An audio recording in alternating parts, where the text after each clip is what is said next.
Good afternoon, everyone. Have you ever had one of those trips that was going along just great and it was fascinating, and the next time you turned around, here you were trapped in Vienna's airport, looking at places you couldn't even go? Or maybe it just rained that day you were in New York on that one day that you wanted to go to a museum you had to walk to. Well, what are the cons of independent travel? I figured we'd take a look at that today since yesterday we looked at the pros. So join me, Terry Dixon, for an adventure for anyone as I discuss some of the reasons why sometimes it can be a problem traveling on your own. Now here I was enjoying my flight with Aer Lingus. We went through Dublin, we went over to Bratislava. You'll be seeing the videos soon. We spent a lot of time in Slovakia, looking around at places like Trnava. We went over to Austria, to Vienna on the train, and we were just having a wonderful, wonderful time. But here comes the cons of independent travel. Then we had to go home. And what happened was Aer Lingus dumped us on British Airways, who canceled our flight, and we didn't find any of this out until we got to the airport first thing in the morning.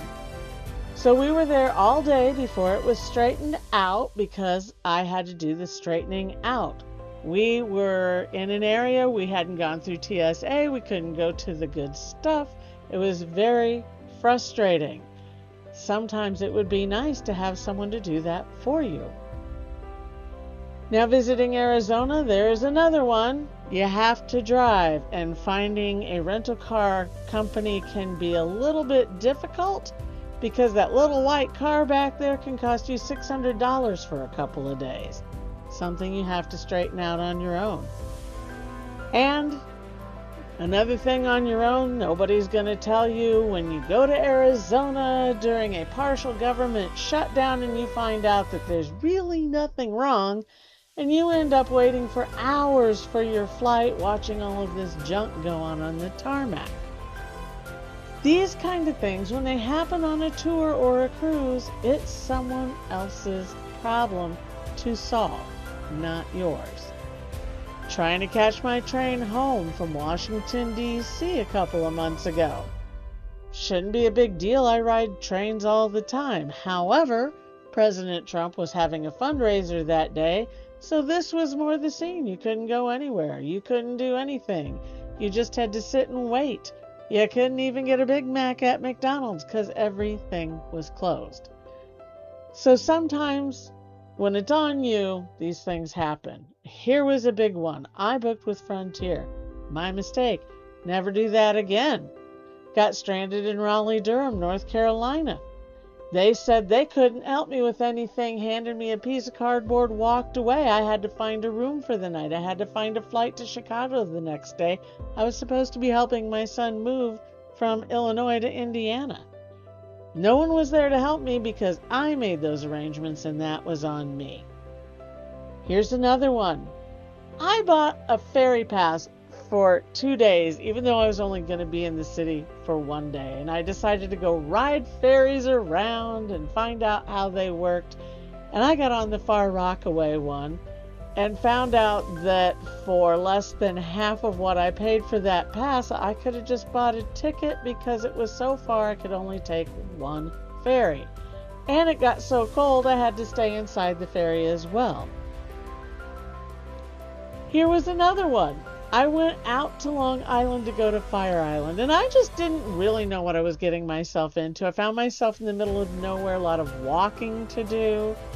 I knew I was going to take the water taxi over on Fire Island. I did. I just didn't really have that good of a perception of Fire Island. If I'd had a guide, someone would have known all this stuff about the trains and the water taxis and the ferries and everything I used, and everything turned out fine, and the weather was beautiful, and I saw the lighthouse. I had a really good time. But when you call somebody to come pick you up, and this is your view, you're way out in the middle of nowhere at that lighthouse, it can be a little unnerving. If you're with a group and you have a guide, okay, might have been a perk that day. And me and my subways, we all know how that goes, but this is a lot of work learning the subway. I mean, you could take a hop on, hop off bus tour and get around the city just fine. Fulton Street here, with its endless tunnels, its weird malls, its weird lights, its, 10 different subway lines that run through there at all different levels and all different places, and you're walking and you're up and you're down and you're around and around. And I even think about it some days. I think that, just the hop on, hop off bus would just be so much easier. But these are the things that you are responsible for when you travel. You have to make it work. There's no one else there to do it for you. What if you decide to go down to Dumbo and enjoy your beautiful summer day, which the weather report was great? It was supposed to be a bit cloudy but beautiful, and then Canada decided to have wildfires and everything looked like this.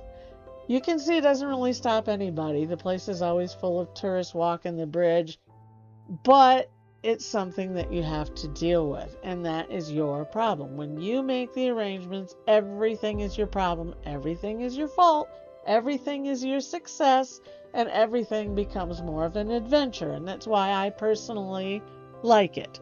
But I don't like it when I decide to go over to the Morgan Library, which is a little walk from those subways, and wouldn't you know, in the middle of February, it decides to pour rain.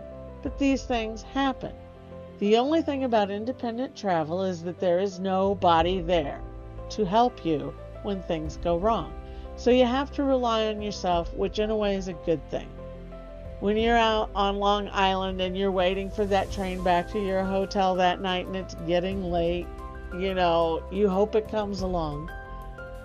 A guide might help, a guide might not. Finding your way through the endless caverns in Fulton Street, it's a lot of work.